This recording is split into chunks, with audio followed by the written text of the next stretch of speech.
میرے عزیزو، اس تلاوت کو سنیں، برکت پائیں اور دوسروں تک شیئر کریں۔ شکریہ۔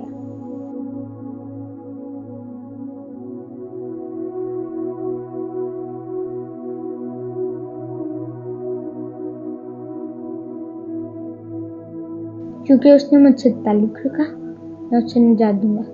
خدا باپ اور بیٹے اور روح القدس کے نام سے آمین۔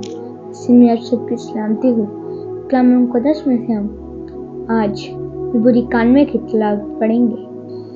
اے تو جو تعالیٰ کی پناہ میں رہتا ہے اور قادر مطلق کے سائے میں سکونت کرتا ہے، اور خداوند سے کہہ، اے میری جائے پناہ اور اے میرا قلعہ اور خداوند جس پر میرا توکل ہے، کیونکہ وہ تجھے سیاد کے جال سے اور مہلک وبا سے رہائی دے گا۔ تجھ پر وہ اپنے پروں سے سایہ کرے گا اور اس کی بازوؤں کے نیچے تجھے پناہ ملے گی۔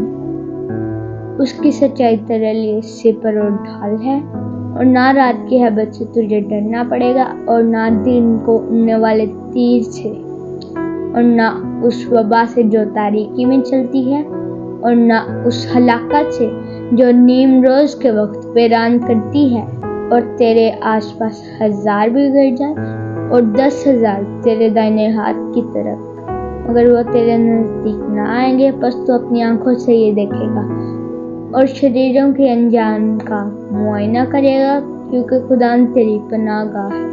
تو حق تعالیٰ کو اپنا محافظ اختیار کر، اور کوئی آفت تجھ پر نہ آئے گی، اور نہ کوئی بلا تیرے خیمے کے نزدیک پہنچے گی، کیونکہ اس نے اپنے فرشتوں کو تیری بابت حکم دیا ہے کہ تیری سب راہوں پر تیری حفاظت کریں گے، اور وہ تجھے اپنے ہاتھوں پر اٹھا لیں گے، اور ایسا نہ ہو کہ تیرے پاؤں کو کسی پتھر سے چوٹ لگے۔